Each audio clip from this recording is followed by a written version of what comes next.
Welcome back to another episode of the Japan Experts Podcast. I'm your host, Miyuki Seguchi. I hope you're having a wonderful week. Now, you may have been to Japan already, or maybe you are in the middle of planning your very first trip.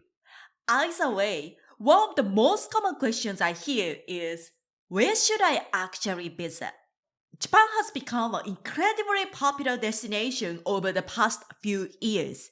And while that's wonderful, it also means that many well-known places, especially Tokyo, Kyoto, and Osaka, can feel extremely crowded. So it's very natural to start wondering, is there somewhere else I could go?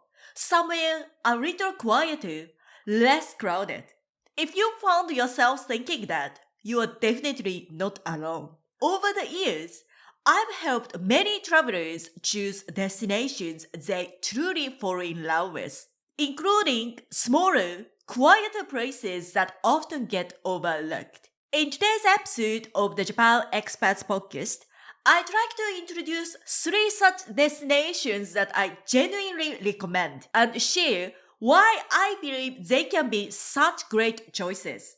You may have never heard of them before, or they may not be places you'd naturally think of adding to your itinerary. But once you visit, you'll come to understand why they are so special, particularly if you are hoping to experience Japan in a deeper, more meaningful way. So whether you are planning your first trip and trying to balance major landmarks with smaller towns and cities, or you've already been to Japan and are looking for somewhere new to explore, this is episode for you. You are listening to Japan Experts, the podcast that helps you plan, book, and enjoy an effortless and immersive journey to Japan. Excited to visit Japan but overwhelmed by endless options, confusing transport or language barriers? I get it. I'm Miyuki Seguchi, licensed guide and your cultural bridge to Japan. I've helped countless travelers turn their Japan dreams into seamless and unforgettable adventures, and I'll help you do the same. In every episode, you'll discover local tips, expert knowledge, and first-hand insights to plan with ease, travel confidently, and create lifelong memories in Japan. Ready to do this, Cassie? Let's dive in! Okay, so before we get started, I'd like to give you a bit of the context. All 3 destinations I'll be talking about today are located in central Japan.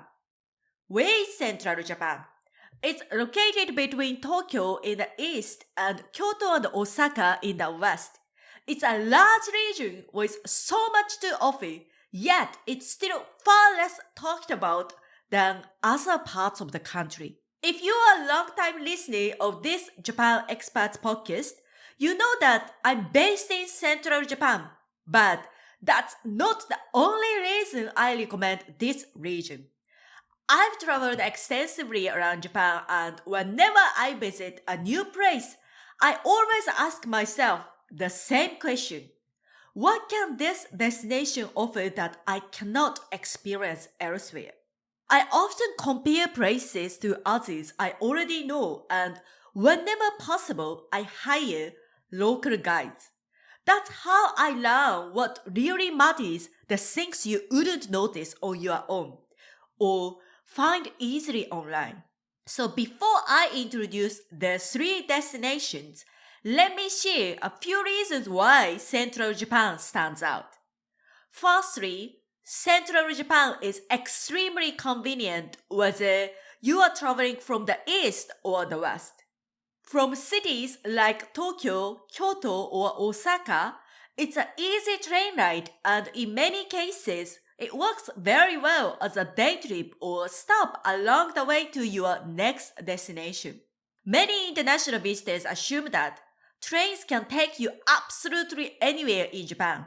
While Japan's railway network is excellent, that's not always the case, especially once you move into more rural areas where a car is often necessary. Central Japan is one of the few regions where public transport is developed enough that you can reach many key sites without renting a car. That makes it much more accessible for travelers who prefer to rely on Japan's transport system. Secondly, compared to major cities, Central Japan feels more rural and closer to the natural landscape. Many of my guests comment on this contrast after spending time in places like Tokyo or Osaka. The region is rich in mountains, rivers, waterfalls, and lakes. It's home to the highest concentration of Japan's 100 famous mountains, including Mount Fuji and the Japanese Alps. If you enjoy walking, hiking, or simply being surrounded by nature, there is a lot to appreciate here. Central Japan also stretches from the Pacific Ocean in the south to the Sea of Japan in the north, which means beautiful coastlines and excellent seafood. And because much of the region is countryside, it's generally quieter, a place where you can slow down and enjoy peaceful moments.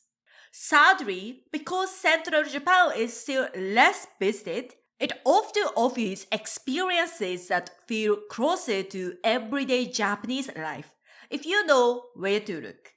This region has long been a center of traditional craftsmanship.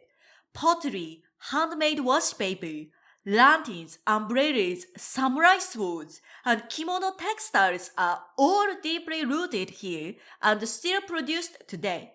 It's also a major producer of ingredients that quietly shape Japanese cuisine, such as miso and soy sauce, flavors that most people enjoy in their daily life. Historically, Central Japan was also the base of Japan's most influential samurai leaders, Nobunaga, Hideyoshi, and Ieyasu, the three figures who unified the country. They had a base here, and many original castles and historical sites connected to this period still remain. With that context in mind, let me introduce 3 places in Central Japan that I think you'd absolutely love visiting. The first place is Nagoya. Nagoya is the largest city in the region, and because of that, many travelers think, I've already been to Tokyo and Osaka. I don't need another city. So it often gets skipped. But the reality is that Nagoya is far less visited by international travelers, so it has a much more local feel without the huge crowds or tourist pricing. It's also incredibly well located with easy access to many destinations. If you only spend time in tourist areas, it's easy to miss the side of the city. But Nagoya offers surprisingly deep cultural experiences, from kimono fabric dyeing to food-focused experiences to workshops connected to traditional performance such as dance, singing, and musical instruments. It's a city that reveals so much more when you stay a little longer and look beyond the typical sightseeing. The second place is Gifu. Gifu is a local city known for its exceptionally clean river. Here, you can see a way of life that has coexisted with nature in a sustainable way for centuries, especially through fishing. One of Gifu's most well-known traditions is cormorant fishing, where master fishermen work together with trained birds to catch river fish, a practice that has been passed down for generations.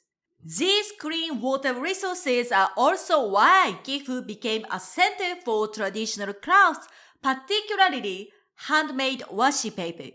From there, many related crafts developed, including umbrellas, fans, and lanterns, all of which are still produced today. It's a place where everyday life, nature, and craftsmanship are deeply connected. Finally, Hikone. Hikone is a castle town home to Hikone Castle, one of Japan's 5 national treasure castles that has remained intact for over 400 years.